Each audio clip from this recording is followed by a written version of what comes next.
You may think making an action movie must be easier than the other genres. I used to think that too. Like making explosions, gunshots, even big sets are kinda easy now. You may say they're all CGI anyway, and that would be true. But it's not just that. Here's the thing, making storytelling through action, that's a different ballgame. To create tension in an action, it needs to be rhythmic. It needs to follow a pattern. It should be predictable so that no one see the twist coming. There must be a reason for the action and a path forward too. You can't have action without this, else it will be just bland like solo leveling. Like seriously, name me 4 characters other than the main character. Anyway, one name stands out above the rest. John Wick. The man, the myth, the legend. A man who killed 3 people in a bar with a pencil. A fucking pencil. He's the one you call when you want to kill the boogeyman. He is the Baba Yaga. And in this world, men like him don't retire.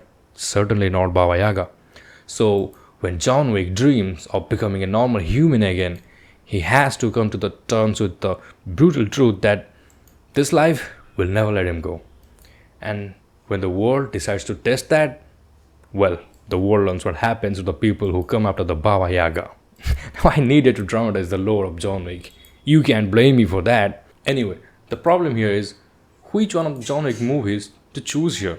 See, action is my favorite genre. That's Mission Impossible, James Bond, Mad Max, Extraction, the whole superhero genre. There are just too many options. I would have gone with John Wick Chapter 4. I think it has one of the best cinematography ever. But then, from pure action point of view, I think Chapter 2 is the best for this case study. And I think we really need to talk about that. The movie opens with a high-octane music, neon lights, car chase. What else do you even need? Within the first few minutes, we already have action. But the interesting thing is that even when the characters are talking, the tension never drops. It doesn't separate dialogues and actions. Then comes the lore of John Wick. Even before the big fights, we hear the stories. There's a quote about him that goes like, "The stories about this man, if nothing else, have been watered down." There, this line, along with the pencil story, that sets the whole tone. Now, let's go to the technical side. Number 1, this movie expands the world that Chapter 1 introduced. Now, we start to understand how this assassin world actually works. The rules, the codes, the system. But it still leaves some mysteries for the anticipation. It's like the horror story logic. It's only scary until you see the ghost. Number 2, the action choreography here is more refined than Chapter 1. The gunfights are cleaner and the close combat is smoother. But it still hasn't reached the ultra stylized territory of Chapter 4, which I think makes it the perfect balance. Number 3, even being epic, the stakes feel personal. It's still grounded enough for us to be able to relate. Well, it's not like we all work in the underworld as assassins, so we will get it, but you know what I'm trying to say. The story has not become this mythical combat between 2 legendary characters of this world that their each move is making ripples among the space-time continuum. Now, nothing is perfect, and there are some major flaws here in the action too. Let's go over those. During a car chase, when they pin down his car, they could just crush him and end it. But they don't do that. They step out of the car and fight him with their hands. Then in the 1v many fights, enemies stay in the sidelines waiting for their turn. And when someone gets knocked down, they take forever to get back up, which feels kinda convenient for the fight. Then a major one is people will not shoot John Wick until they are in the camera frame. Understand this, they have guns. They could have shot him from across the hallway. Instead, they run towards John Wick, and when they reach his close range, they try to shoot him. Sounds like a major flaw, isn't it? But here's the thing. It doesn't matter. And let me tell you why. You would not notice this unless you are sitting with pen and paper and analyzing each frame. With the music, the clean camera movements, you are immersed. You are busy finding out what happens next. The plot has enough elements and action choreography is so tight that you don't have time to think about anything else. Then it's stylized action, not realistic. There are some elements like the Bluetooth jackets that tell you exactly that. It's not realistic, it has its own logic, and it follows that accurately. It never tries to convince you otherwise. The only thing it tries to convince you is it's cool, and it's your ways. A major part of us sticking to the story is the dialogues. They are snappy and smart one liners that capture the situation perfectly. The best example I could find right now is after the Bowery King decides to help him out, he tells John Wick, "You owe me," which John replies to as, "You don't want me owing you." Makes sense. The whole movie is going on because of the one debt he owed. So yeah, you do not want that man to owe you. Then there are the lines on the killing three men with a pencil and the stories have been watered down. I think you get the point. Some of you guys may know I'm a 3D artist. And as a visual artist, me and my whole kind, we get over obsessed with the visual side of the things. So we miss things like this. The music, the dialogues, basically the audio side of things. It's 50% of the experience, right? We really need to give credit where it belongs. If you are an action fan, then I'm sure you have watched some boring ones. If you think about it, a lot of those movies have good action scenes, cool martial arts, nice gunfights, but still, they are boring. It's because they don't tell a good story.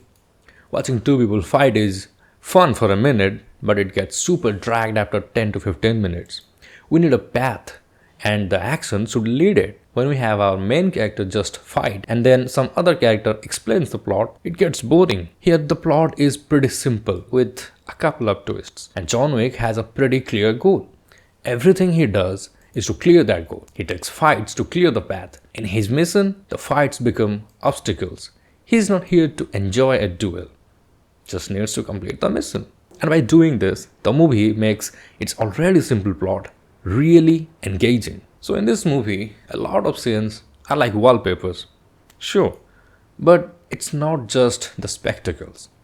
The actions have meaning behind those.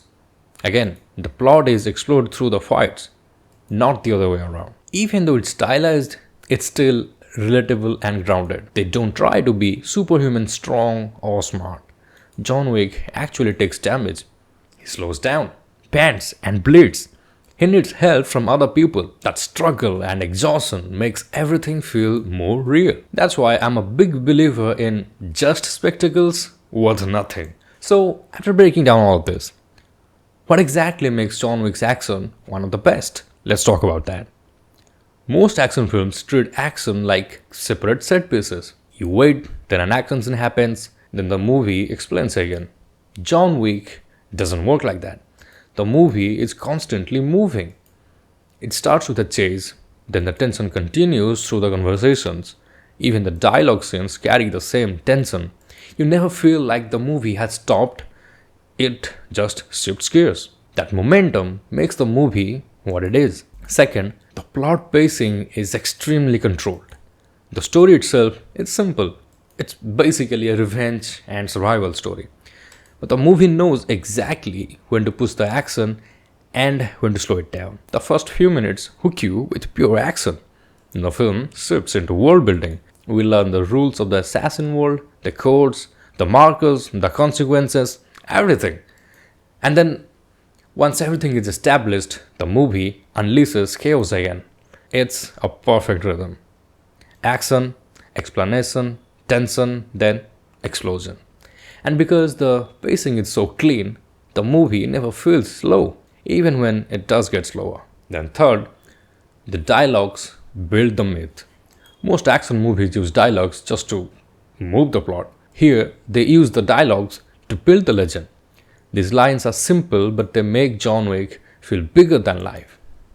By the time he actually fights someone, the audience, us, already believe that he is unstoppable. Instead of just showing the action, it actually prepares us for it. Then fourth, the movie hides its flaws masterfully. The flaws like enemies waiting for their turn, people shooting only when they are in the frame, moments where the logic doesn't completely hold up. But the movie hides them with the rhythm. The choreography is clean. The camera movement is very clear. Again, which all adds to the momentum, and your brain never gets the time to question it. And that's actually one of the hardest things to do in action filmmaking.